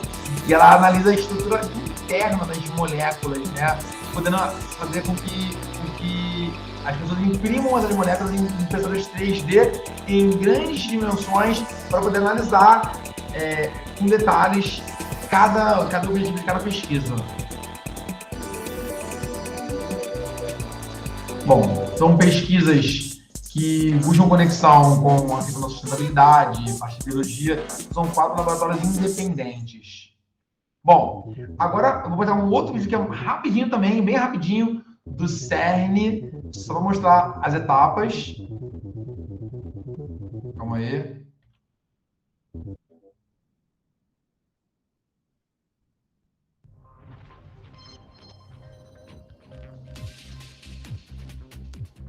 Bom, esse é do CERN. Também é um vídeo que está sem só a musiquinha, tá? Onde mostra a estrutura do CERN de modo geral, onde pensa num carro que tem marchas, por exemplo, eu quero chegar a grande velocidade, eu tenho que passar a primeira marcha, segunda marcha, terceira marcha, quarta marcha, quinta marcha, e assim por diante. Então, a própria aceleração das partículas dos prótons são em etapas. Eu tenho um LINAC, eu tenho um próton síncrotron, né, que é o próprio booster, eu tenho um próton síncrotron booster, viu? O nome é difícil. Então, super próton síncrotron, né? E são etapas para ele ganhar para as partículas do pacote de prótons acelerar, ganhar velocidade, ganhar energia e passar para a próxima etapa. Então, super próton síncrotron, então próton síncrotron, então booster, próton síncrotron, super próton síncrotron. São etapas diferentes. Depois disso, ele entra no próprio LHC. E quando ele entra no LHC, ele entra em caminhos distintos, opostos, de modo a colidir nos detectores. Então, a ideia é que haja, acho que, mais de 11 mil colisões a cada segundo. Tá? São 11 mil colisões por segundo. Então, são colisões que acontecem direto. Tanto que os dados, ou seja, uma colisão a cada 25 nanosegundos, os dados são acumulados de tal maneira que eles só conseguem ser visualizados e analisados papo de 2 anos, 3 anos depois. E eles aproveitam esses momentos de parada para poder sempre atualizar. Agora, o CERN está parado, então eles estão tentando ler os dados dos últimos 2 anos acumulados. Tanto que uma das ideias foi o surgimento das nuvens de armazenamento, uma proposta também tida pelo próprio CERN. Bom, lá nos próprios CERN, não sei se você sabe, foi criado onde nasceu o WWW, o World Wide Web. Lá eles têm o objetivo de conectar todo mundo, né? Então, é um dos objetivos também. Bom, aqui temos algumas uma simulação dessa colisão e uma simulação que foram 2 laboratórios, o Atlas e o próprio CMS, que numa pesquisa em conjunto detectaram o próprio bóson de Higgs, né? E é muito legal isso tudo, cara. Bom, e o que nós precisamos nesse momento? Nós precisamos de, aqui eu estou falando um convite a vocês, de aproximar a física dos aceleradores, essa física de partículas da educação básica. Então, precisamos de colaboradores, precisamos de pessoas que queiram participar e elaborar trabalhos, final de curso, entre outras coisas. E eu vou finalizar essa apresentação com muito obrigado. Já tem o Jean aí com uma pergunta e eu queria agradecer, né, a todos essa oportunidade. Obrigado a todos aí. E vamos conversar, vamos bater um papo aqui agora. Vamos que vamos. Boa noite. Boa noite. Boa noite, colegas. Primeiramente, eu gostaria de parabenizar pela apresentação. Você fala rápido, mas fala de maneira empolgante. E aí dá vontade de querer saber mais e mais e mais. E, de certa forma, eu acho que aí está a mágica da ciência, né? A gente começa a ver a física com outros olhos e de uma maneira talvez até mais curiosa.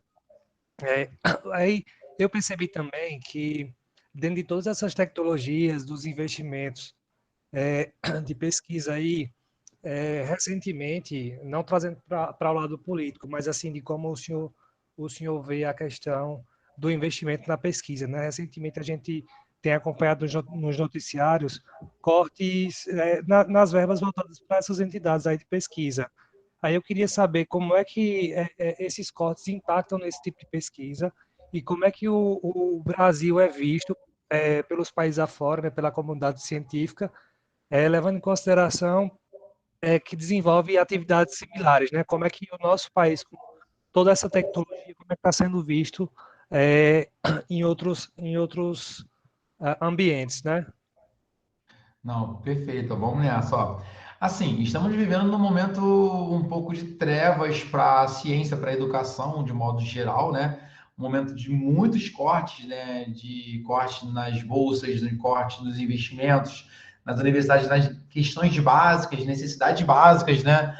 A própria questão da volta presencial, e às vezes as universidades, institutos sem o dinheiro para o básico. Então, isso está sendo muito ruim para o atual momento científico político brasileiro, né? Então, assim, e isso é cíclico, né? A gente sabe que isso vai e volta, isso é muito complexo. Mas, assim, o Brasil, ele é visto que tem um grande potencial de mão de obra qualificada. Isso é muito legal, né? Por exemplo, nas oportunidades que eu tive, quando eu estive lá no CERN, eu sempre escutava, poxa, cada vez tem mais brasileiros aqui, isso é muito legal. Poxa, vocês brasileiros estão cada vez mais interagindo com as pesquisas de vários países, né? Isso é muito legal. Isso é muito legal. Eu fiquei muito feliz e empolgado em poder estudar mais, porque eu percebia que o brasileiro estava sendo reconhecido. Assim, são caminhos, são coisas diferentes. Uma coisa é a valorização e identificação pela comunidade lá de fora, que o brasileiro está, sim, crescendo, produzindo pesquisa de qualidade, uma mão de obra de qualidade. Outra coisa é o investimento, né, em questões que vai no campo político. Então, assim, o brasileiro, o pesquisador, assim, o professor pesquisador, né, de modo geral, a ciência, ela tem condições, ela tem qualidade, tem qualificação para ir muito longe. Só precisa de incentivo, né? Então, assim, nós sabendo que a gente tem condição para isso, nós temos que lutar por essas condições, né? Buscando verbas, buscando esse investimento. E quando a gente compara com um país, com outros países que tiveram um desenvolvimento acadêmico, tecnológico, científico melhor, é porque juntaram a formação acadêmica com o incentivo à ciência, né? Ao financiamento da ciência. Então, assim, pensando na pesquisa, o brasileiro está cada vez mais sendo reconhecido como uma pesquisa de qualidade e que bate de frente com pesquisas de países que são muito mais desenvolvidos, que tem mais apoio financeiro. Porém, nós precisamos, né, ter um apoio institucional, apoio desse investimento financeiro na própria instituição. Eu não sei se eu te respondi, mas assim, em termos de mão de obra qualificada, a gente bate de frente, a gente chega junto. Porém, precisamos de grana ali, né, para poder continuar essa pesquisa e incentivar novos pesquisadores. E eu digo não só pesquisadores na área da ciência dura, mas pesquisadores na área de ensino também, né? Porque são pesquisas que são muito relevantes, né? E a gente sabe que pelo ensino que a gente vai mudando um próprio contexto da nossa cidade, né? Então, assim, são pesquisas que têm conexão com o ensino, que conversam muito com as pesquisas da ciência da fronteira, né? É um conjunto. Não sei se eu te respondi, João. Fala pra caramba aí, cara. Fala aí. Respondeu sim, obrigado, professor. Nada. Enquanto o pessoal vai pensando nas perguntas, Vitor, eu acho que essa questão que o Jean traz sobre a questão política e econômica que a gente tem acompanhado no Brasil, né, principalmente nos últimos anos, a gente tem visto, de um lado, a valorização da ciência, a questão da vacina, enfrentar a pandemia, e em outras áreas também, mas recentemente a gente viu uma grande desvalorização, né? Quando você tira o dinheiro da inovação, da tecnologia, você traz grandes problemas que podem acarretar em um atraso. Você tem o Sirius, que é uma potência na ciência, como você está dizendo, está ali pau a pau com qualquer outro acelerador, mas aí se não tiver investimento, aí vai ser uma barreira. E aí a gente trazendo isso para a sala de aula, eu acho que não só mostrar que o Brasil ele tem potencial para fazer ciência, mas também trazer essa discussão em torno de aspectos econômicos e políticos, enriquece muito, e aí mostra que falar, né, ensinar física não vai ser só aquele ensino tradicional que tanto a gente tem criticado na literatura e que a gente tem tentado também modificar um pouco. E aí, como ninguém perguntou, eu fiquei assim ansiosa para saber se eles iam perguntar, até então não surgiu, eu queria que você comentasse como é na tua sala de aula que você leva os Sirius, para discutir, né, os Sirius, o CERN e os aceleradores de partícula em geral. Porque, tipo, você trouxe muitas informações super importantes que eles podem começar a discutir. O Petruschi até perguntar, então, como que eu levaria a quântica pensando, né, assim, partindo dos aceleradores? Eu queria que tu contasse um pouquinho da tua experiência, como é que você faz nos diferentes contextos, né, claro que de uma forma resumida, mas que acho que para eles também é super importante ter essa noção de sala de aula. Não, perfeito. Ó, até os meus colegas professores e alunos falam a mesma coisa, que eu faço quase que propaganda do Sirius ou do CERN. Eu tenho feito até mais do Sirius, né? Pela questão da valorização da pesquisa brasileira em qualquer assunto. Então, eu vejo que qualquer assunto chega ao Sirius, né? Então, assim, até a própria análise de um conteúdo curricular da física, a gente consegue buscar conexões para, em qualquer um dos assuntos, aonde que a pesquisa do Sirius pode ser aplicada naquele assunto, né? Eu vou dentro de termodinâmica, da termometria, dilatação, calorimetria. Eu vou buscando essas conexões para tentar sair justamente de algumas questões tradicionais e buscar como uma ciência de ponta brasileira pode conectar com o conteúdo que ele está vendo em sala de aula. Porque, assim, o que eu vejo é que quando a gente, sem querer, fica num ensino, às vezes que era um tradicional de tal maneira que não busque conexões com o que o aluno vê, com o que o aluno vivencia, isso torna a matéria um pouco mais chata, um pouco mais distante. Então, como é que a gente pode pegar aquele assunto que ele precisa ser visto e fazer uma relação com uma pesquisa que está acontecendo no momento, né? Então, eu busco relações como aquela matéria que eu estou dando naquela série, naquele conteúdo, conversa com essas tecnologias de ponta. Eu sempre faço relações com o Sirius, com o CERN e com outras pesquisas, né? Assim, eu sempre busco, eu vou dar tal conteúdo, esse conteúdo ele pode ser aplicado em determinado ponto, em determinada pesquisa do Sirius, em determinada pesquisa do CERN, em determinada pesquisa dos raios cósmicos do Pierre Auger, que é na Argentina, em determinada pesquisa do LIGO, né, aquele de detector de ondas gravitacionais. Eu tento buscar essas pesquisas, ler um pouco em revistas de ensino de física, tem a Revista Brasileira de Ensino de Física, tem a Física na Escola, entre outras. E algumas revistas internacionais que, como aquelas pesquisas, aquelas leituras desenvolvem conexões para fazer essa transposição didática. Então, assim, eu tento pensar que um professor, quando ele tem a oportunidade e quer tentar aproximar esses conteúdos, ele tem que fazer um trabalho muito maior, né? Lógico, seria melhor dos mundos que todos tivessem essa oportunidade, mas de ficar estudando para buscar essas relações entre assuntos.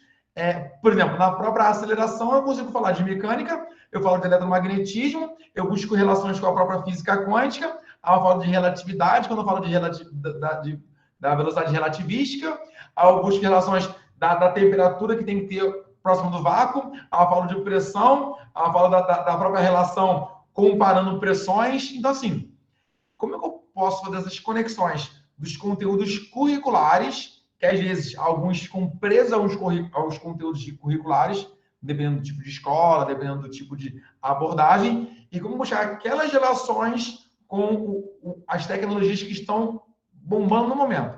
Quando a escola te dá uma liberdade, aí você consegue brincar um pouco mais, né? Você pode mudar o assunto, mudar a contextualização. Quando a escola não te dá liberdade, aí até eu brinco, eu falo daqueles tópicos de maneira subversiva, né? Eu coloco no quadro lá, vamos falar sobre resultante centrípeta. Bom, movimento circular uniforme, acelerador de partículas, eu falo de outro assunto para buscar aquele assunto. Então, para a escola, diz assim, eu tento buscar, dentro daquele conteúdo, adaptar um assunto que eu acho muito interessante. E que, gente, atrai muito mais aluno, né? Quando a gente toca nesses tópicos, quando busca a física quântica, né? É muito mais legal. Para o próprio aluno, quando a gente busca falar do flash, falar de aceleradores de partículas, falar do que existe, o que não existe, o que é verdade, o que é mentira, o que é mito, o que é verdade, o que é falso, né? E do que necessariamente ficar no próprio tradicional. Então, assim, é um trabalho constante, é um trabalho que é intenso, mas a partir do momento que a gente briga por essa questão do ensino, a gente tem que fazer a nossa parte de ficar eternamente estudando, né? Não sei se eu te respondi, Rafael. Respondeu sim. É que eles têm uma atividade para escolher um espaço não formal e pensar em uma atividade para a sala de aula.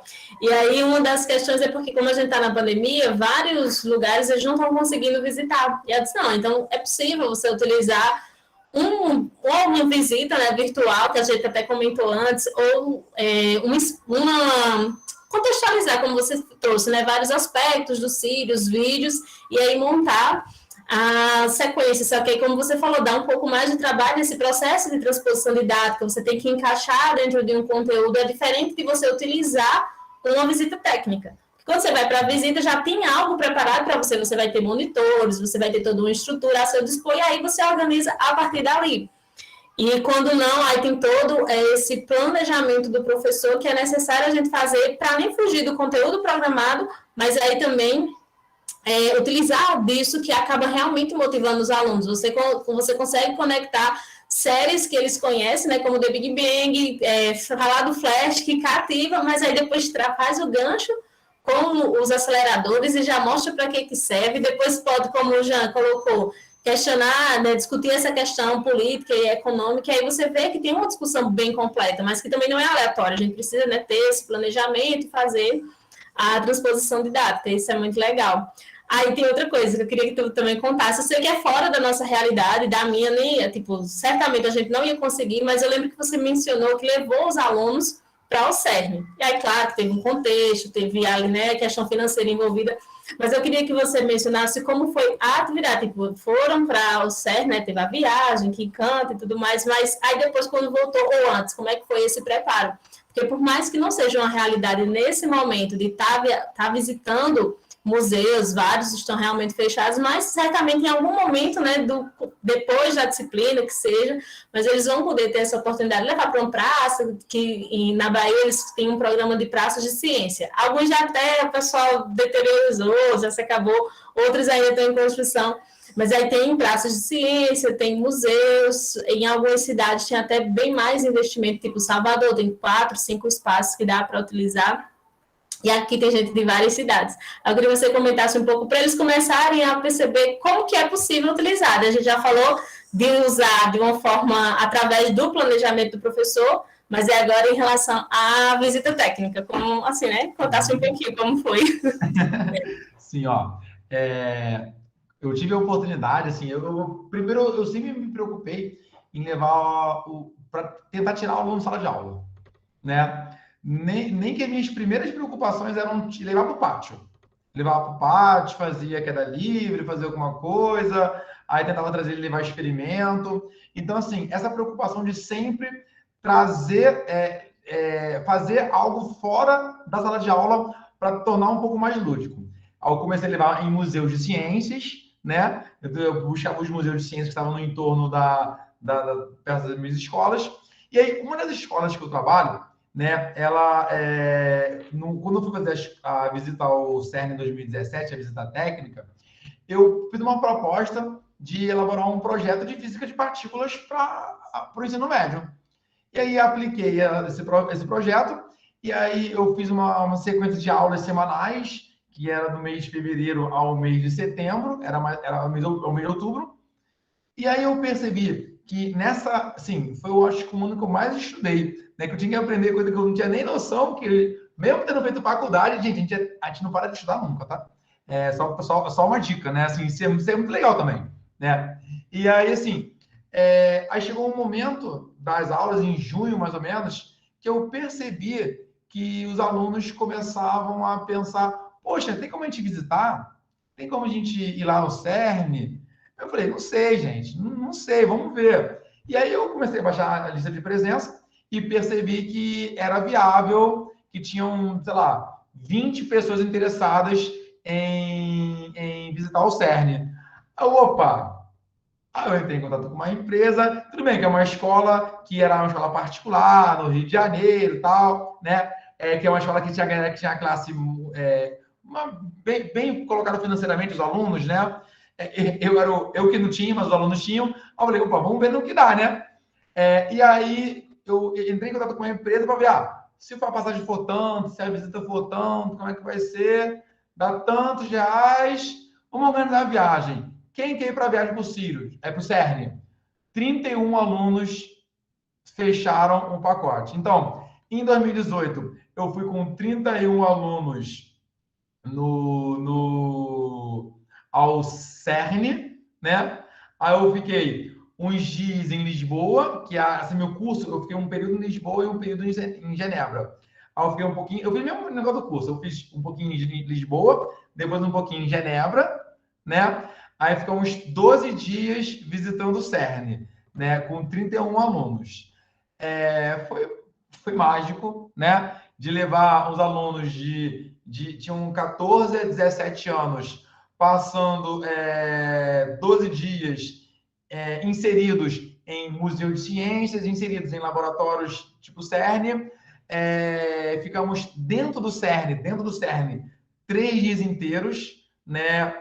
E o que foi legal? Que uma visita, se você for a Genebra, quiser entrar no CERN, você pode visitar o CERN. Você fica 3 horas, é o máximo, uma visita de 3 horas. Só que lá tinham brasileiros trabalhando. E quando eu soube que tinham brasileiros trabalhando, eu mandei e-mail para eles. Poxa, estou indo com 31 alunos para o CERN, queria conhecer o CERN, me ajuda? Mandei isso para 20 pessoas.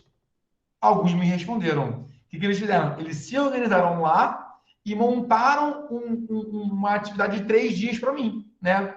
Então, eu fiquei com 3 dias visitando vários laboratórios do CERN, visitei o Atlas, o CMS, o Laboratório de Antimatéria, entre outros, né, com os alunos, e assim, eram alunos que queriam exatas, queriam humanas, queriam todas as áreas. Não eram só alunos que queriam áreas específicas de física.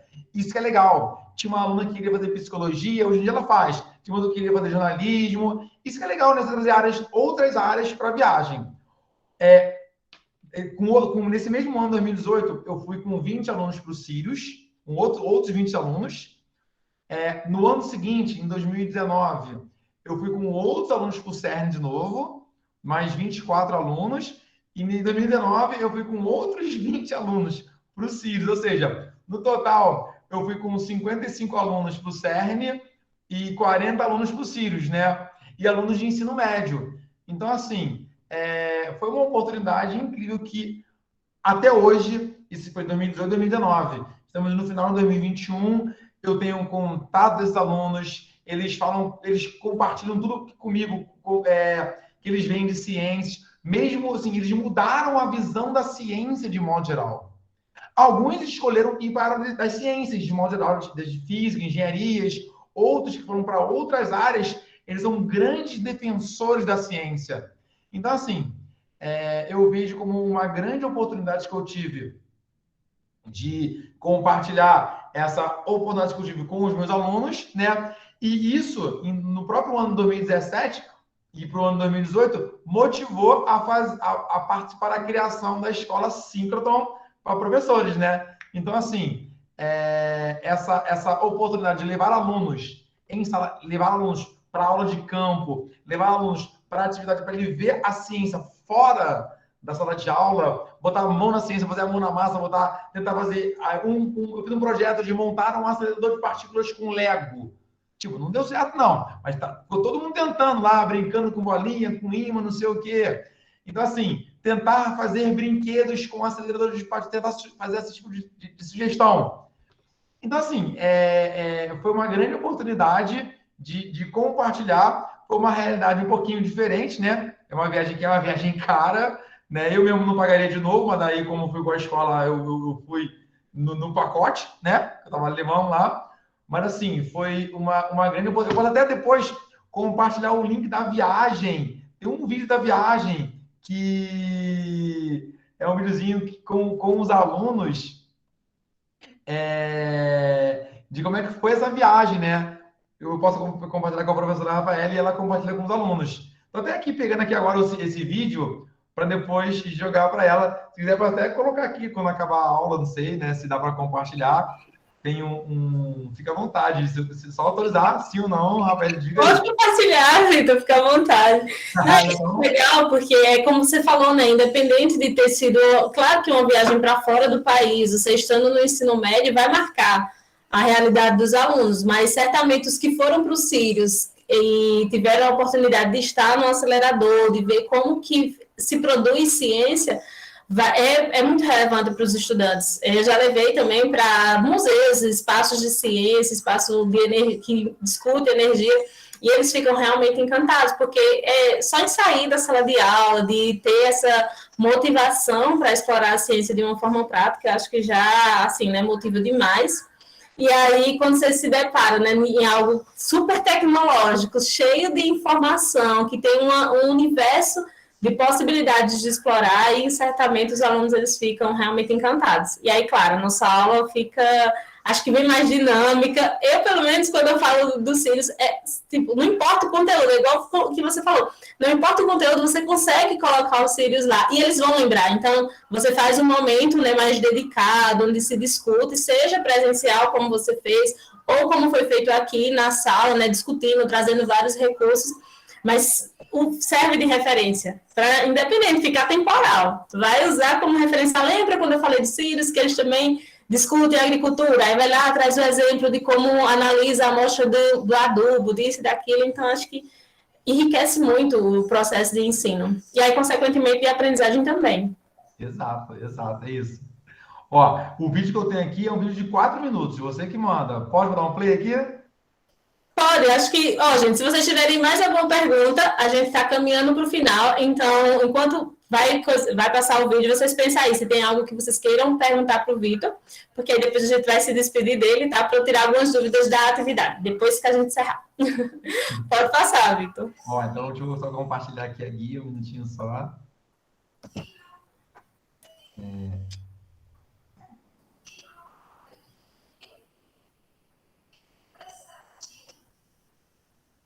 Pronto.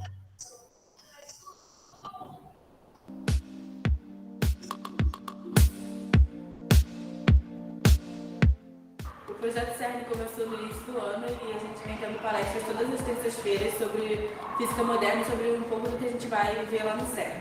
A gente está muito ansiosa para a viagem e a gente espera que a gente consiga aprender bastante. Né? Ainda mais que nós vamos ser as primeiras aí, né? Com a escola e tal, para subir. Eu acho que o que foi mais marcante no Projeto CERN até agora foram as inúmeras oportunidades que a gente teve de conhecer pesquisadores físicos, centros de pesquisa física, como o CDPF. Todos esses professores são muito renomados, então eles têm um conhecimento absurdo. No projeto ao longo do ano a gente adquiriu muito conhecimento, foi muito interessante. Eu quis fazer o projeto porque a física moderna é uma matéria que não é ensinada bem na escola, a gente aprende só a física clássica. Então, foi a oportunidade de aprender uma coisa além.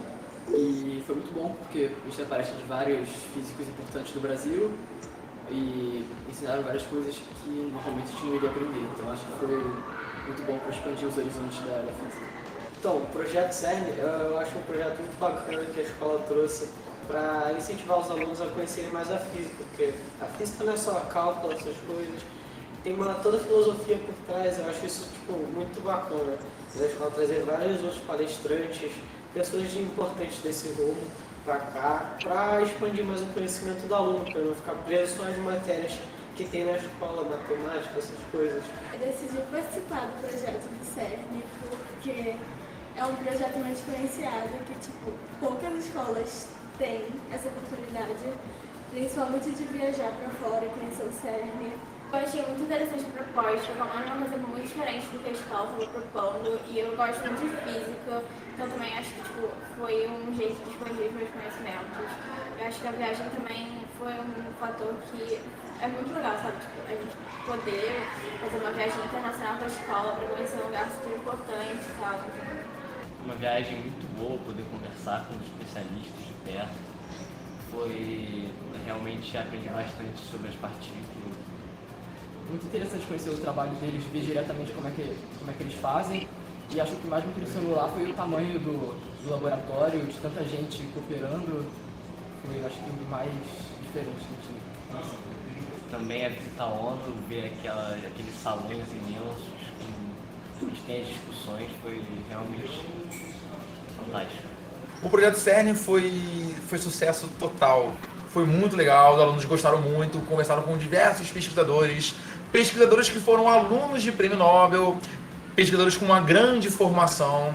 Foi um projeto que mostrou que não é só o envolvimento com física, química, matemática, biologia, é envolvimento com diversas áreas, área de aplicação na medicina, área de comunicação, entre outras áreas.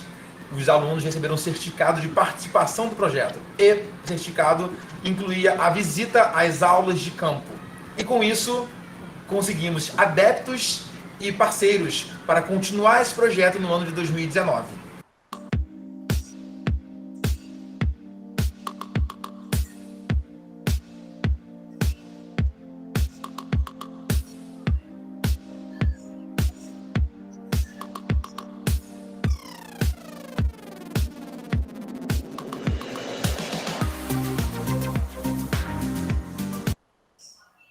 Muito legal.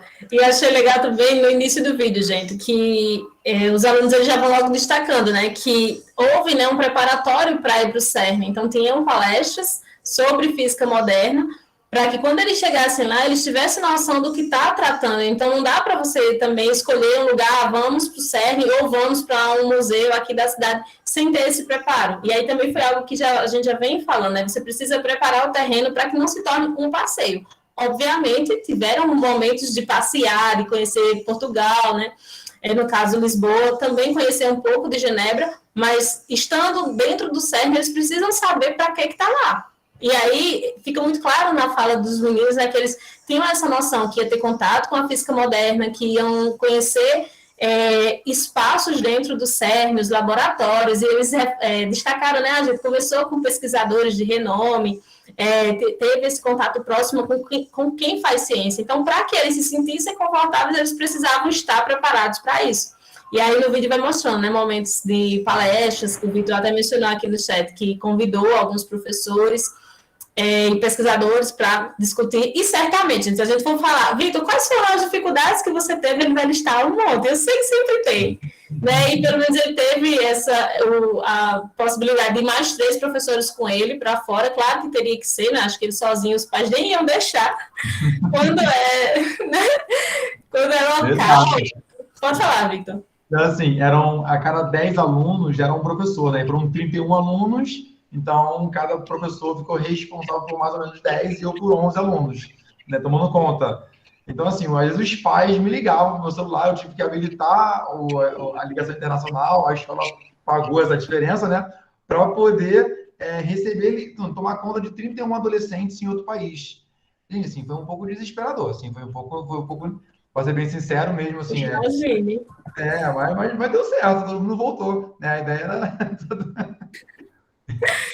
É isso, gente. Acho que um exemplo, como eu iniciei falando, né? Pode ser fora do nosso contexto, provavelmente é. A gente está falando de uma cidade do Rio de Janeiro, o Vitor deixou bem claro que era uma escola onde os estudantes já tinham um poder aquisitivo melhor, mas independente de ser para fora do país ou ser na tua cidade, serve como exemplo. Pois parabéns pela coragem. Quando ele falou, Genilson, lá no espelho, fiquei pensando, meu pai, para a gente levar na cidade, tipo, do bairro vizinho, já é aquela tensão, imagina para fora do país. Mas, assim, tem a questão da predisposição, de você ter consciência, vai dar muito trabalho, mas também o retorno é muito gratificante. A gente fica muito contente quando você vê um aluno que fica lá eufórico e presta atenção, e depois discute com você o quanto que a oportunidade ela foi valiosa para a formação do estudante, tanto quanto pessoa, né? Porque imagina, teve que tirar passaporte, teve que tirar, acho que visto não precisa porque o período foi curto, né? Mas teve essa experiência de ir para fora, de aprender, tá, como é que eu vou ter aqui o euro e tal, tudo isso enriquece a sua vida enquanto pessoa e o aprendizado para a FESCA que vai ser para sempre, né? Assim, depois que eles passaram por essa experiência, acho que certamente tem uma visão diferente. E é a mesma coisa quando a gente leva para um espaço, ainda que seja no bairro da escola, ali pertinho. Realmente, vou usar até a palavra que o João acabou de colocar, é muito fascinante. E aí vai ficar como exemplo para vocês pensarem um pouco dentro do contexto de vocês, o que é possível fazer para estimular esses alunos, para que o ensino de física seja, de fato, prazeroso, porque a física é maravilhosa, é fascinante, a gente se cativa, mas a gente precisa apresentar diferente do que foi para a gente. Porque se for perguntar aqui, como foi ter um ensino de física no nível médio, traumatizante para a maioria, né? Mas aí quando a gente se dedica, a gente vai se formando enquanto professor, o Vitor já está no pós-doc e tem essa sede por aprender, então acho que isso é muito legal e serve de exemplo, independente da escolha que vocês vão fazer para a atividade e para depois dela, né? Você se vê formado, pronto, sou professor de física, é entender que você não pode se conformar. Dificuldades vão ter, a gente até mencionou na aula passada, Vitor, que, claro, a gente fala com muita paixão, mas a gente também não pode esquecer das dificuldades. Elas existem, e em alguns contextos você consegue superar, outros não. Mas, o Petrus que está mencionando, que foi a Mary que veio na semana passada, e embora a gente tenha muita clareza das dificuldades que elas estão, seja financeira, seja de um data show que você não tem na escola, mas o que a gente puder fazer para melhorar esse contexto, para, né, fazer o diferencial na vida dos alunos e a gente também ter prazer enquanto professor, eu acho que é super válido. Se você quiser fazer alguma consideração, Vitor, fica à vontade, mas desde já, muito obrigado por esse momento. Acho que eu já sou, né, assim, já sabe, sou apaixonada pelo teu trabalho, sempre que tem alguma coisa eu fico lá vibrando, acompanhando. Mas eu acho que esse contato que você teve com a turma também, eles vão ver o nome Vitor Ascioli, eles vão lembrar do trabalho que você faz, e realmente é belíssimo.